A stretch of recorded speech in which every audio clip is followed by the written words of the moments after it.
Hello everyone, this is Shannon from Craft Ghetto. In this video, we are going to create some very colorful, bold cards inspired by modern quilts using some brand new products from Waffle Flower's August release. To start today's project, I have a bunch of color cardstocks here. This is all just my scraps.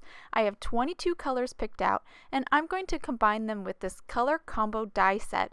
This die set works great with the color combo stamp set for making your own kind of color combo palettes. It's great for storing those color combos that you like when you are in a pinch and having a hard time picking colors.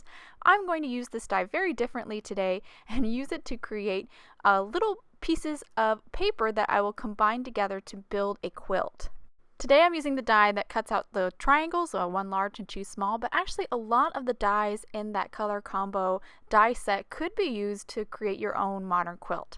So I went ahead and die cut all of my 22 colors out with that die that cuts the triangles, and I have a large piece of white cardstock here, and I'm going to take my tape runner and run it along this rectangle that I traced out. The rectangle is the size of an A2 panel, so that whole like A2 panel area is covered now with sticky tape. I'm going to start with the small triangle. I'm actually going to use only the small triangles for this very first quilt. And I'm going to take my white cardstock and push it up against that lip of the water media mat. That's going to help me get really good placement on this very first triangle. I'm going to use that lip to help me get a nice straight edge, get that triangle nice and flush with the top edge of the cardstock. Then I'm going to move on to my next triangle, and I'm going to butt up the diagonal parts right up against each other to create this little square, and that's kind of like my first little piece of my quilt. I'm now moving on to my next triangle, and I am doing these in rainbow order. That's why I have all of my triangles arranged here on my water media mat in rainbow order. I decided I needed another nice flush edge of the water media mat to help me, so I just rotated my cardstock around. This is actually the left side of the cardstock, and I now have it up against the bottom of the water media mat to help me get these triangles in place. Now I make a little mistake here. I actually put that triangle at the wrong angle, so I am going to turn it around here. I want each one of these little squares that I make with pairs of triangles to have the opposite diagonal from the one before it, and that way it just gets a really nice pattern. You can do whatever you like, whatever pattern you want, but I think it makes a nice kind of diamond panel or diamond shape kind of when all four of the squares are together. It just has, I think, a really nice look. So I'm continuing my way through my rainbow. You can see I'm kind of doing like a zigzag kind of motion with my rainbow, and it just has a really pretty look when it's all done. And I'm going to cover that whole area that I penciled out, that whole A2 area. It definitely goes a little bit beyond it, but that's okay because we will trim it down. And that completes my first quilt. So now we are going to kind of trim this panel down so it is going to fit on an A2 card. I'm actually going to use the second largest die from the A2 layers die by Waffle Flower. This die is a little bit smaller than an A2 panel, but it is going to cut the perfect rectangle that fits inside of the big dots die, which you see right here. I'm going to use this big dots die to dry emboss this panel, and this is what's really going to give it that quilt look.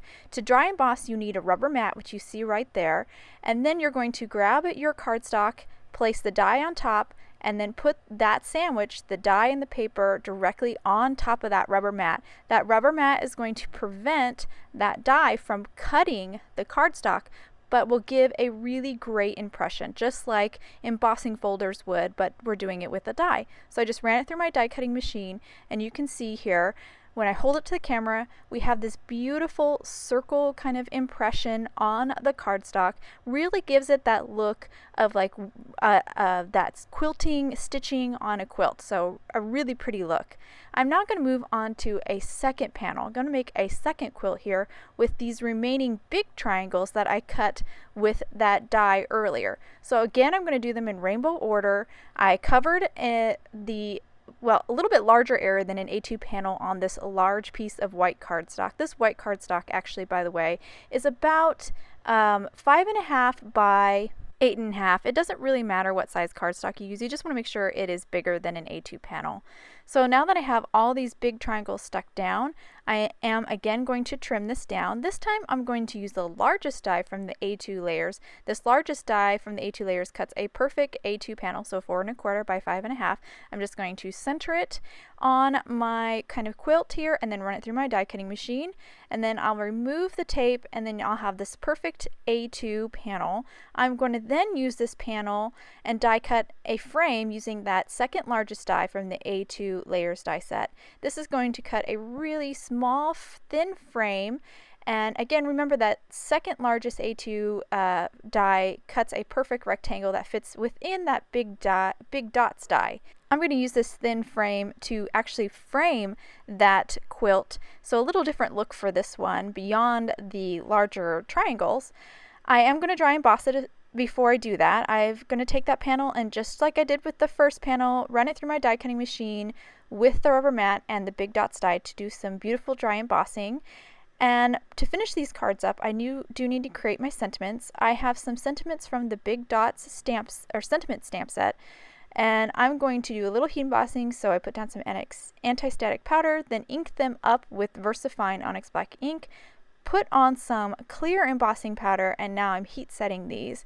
After I heat set these, I will trim them down to be little small rectangles with my paper trimmer, and now I have all my components here to finish up these cards. I got two white card bases that are 110-pound weight. I'm going to grab one of those and grab that first panel, that first quilt that we made, add some liquid glue to the back side of it, and just pop it right down onto our A2 card. As you can see, there's a thin border because that Big Dots die cuts a panel that's just slightly smaller than an A2 panel, which I like the nice white border. And then I'm going to grab my sentiment, which I added some foam tape to the backside, and just stick it right down on the center of that card. For our second panel, again, I'm going to start with the smaller panel, and I'm just going to add some liquid glue and stick it down, and making sure there's a nice even white border all around it. Then I will grab that really thin frame that we cut out, add some liquid glue to the back side of this, and I'm actually going to rotate this so that the colors don't match up. I really like doing this with my dies when I have like pattern paper, or I kind of create my own pattern paper like I did here. I just think it really offsets it and really makes it look cool. I love doing it, and I just love how this frame really, I think, really enhances the look of a quilt. And then again, I'll just take my sentiment, remove the backing on the foam tape, and stick that down. I didn't get it quite centered, so I just popped it off here and re-centered it. I'm using the lines of the colored cardstocks to help me center it. And once I get it there, I'll push it down, and that actually completes my cards. I'll now hold these cards up to the camera so you can get a good look at them. I really had so much fun creating these cards. Love playing with all the beautiful cardstock. Love the fact that those were just my scraps. That little die from the Color Combos die set is only 2x2, and I was able to create 2 cards from just 2x2 scraps of colored cardstock. I think that's so cool. And I just love the dry embossing from the Big Dots die. I think it works perfectly, really makes these look like quilts. So these cards that I made in the video, these 2 here are in rainbow order, and these next 2 cards are actually kind of random. So kind of 2 different looks, even though with the same technique. I hope you guys enjoyed today's cards and video. If you want any more information on the products I used, you can check out Waffle Flower. You can also go to my blog, which is shannon.wordpress.com. You can also follow me on Instagram. I share lots of cards there. It's Shannon Pelletier. And if you like this video, I'd love for you to subscribe. Thanks for watching. Have a wonderful day.